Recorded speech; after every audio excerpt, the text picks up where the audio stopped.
साथियों, अभी देश में और टीवी में और मीडिया में नीतीश कुमार के बयान के रेफरेंस में बहुत सारी कंट्रोवर्सी जानबूझकर फैलाई जा रही है, ऐसी मेरी राय है। उसकी बहुत बड़ी वजह है कि नीतीश कुमार ने जो 50% रिजर्वेशन था उसको 75% घोषित किया। तो 75% घोषित किया तो स्वाभाविक रूप से बीजेपी के लोग इससे बहुत ज्यादा, आरएसएस के लोग इससे बहुत ज्यादा और ब्राह्मणवादी लोग इससे बहुत ज्यादा दुखी हो गए। उन्होंने कैलकुलेट किया कि इससे 2024 के चुनाव का नैरेटिव या मुद्दा निर्धारित हो सकता है और इस वजह से इस मुद्दे पर से सारे देश के लोगों का ध्यान भटकाने के लिए नीतीश कुमार के दूसरे बयान को, जो सामाजिक दृष्टि से बहुत ज्यादा महत्वपूर्ण मुद्दा है, वो है 65% ओबीसी के लोगों को रिजर्वेशन। ये जो एससी एसटी ओबीसी का टोटल रिजर्वेशन 65% हो रहा है और गरीब लोगों के संबंध में जो रिजर्वेशन 10% दिया वो मिलाकर 75% रिजर्वेशन किया गया है। ये असली मुद्दा है। ये मुद्दे पर सारे देश के लोगों का ध्यान नहीं जाना चाहिए। इसके लिए ये अनावश्यक कंट्रोवर्सी क्रिएट की जा रही है, क्योंकि जब ये बात मुद्दा जिसको ये लोग बीजेपी वाले हल्ला कर रहे हैं, विधानसभा का रिकॉर्डिंग पूरी तरह से देखो तो हंस हंस के मजे लेने का काम कर रहे हैं बीजेपी वाले। वो विधानसभा का चित्र देखा जा सकता है।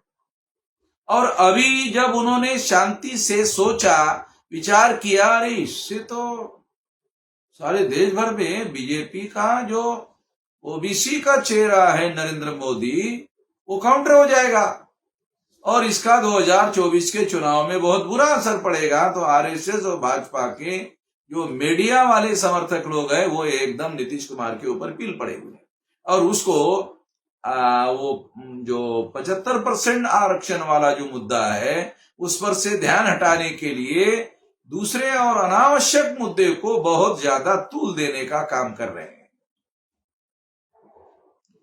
तो मैं इस पर बात करना नहीं चाहता था, मगर जब मैंने ये देखा कि वो अनावश्यक तूल देने का काम कर रहे हैं तो इससे ये बात समझ में आती है।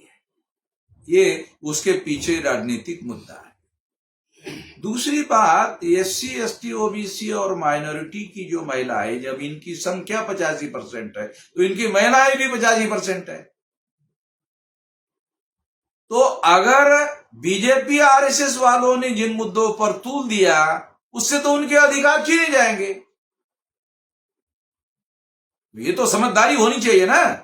एससी एसटी ओबीसी माइनॉरिटी की जो महिलाएं है वो इनके जाल में, इनके प्रभाव में, इनके जो प्रोपेगेंडे में नहीं आना चाहिए, क्योंकि इसके पीछे पॉलिटिकल एजेंडा है। अगर थोड़ी देर के लिए मान लिया जाए कि रिजर्वेशन को 75% करने के पीछे नीतीश कुमार का पॉलिटिकल एजेंडा है, तो संख्या के अनुपात में लोगों को रिजर्वेशन देना ये तो न्यायपूर्ण बात है।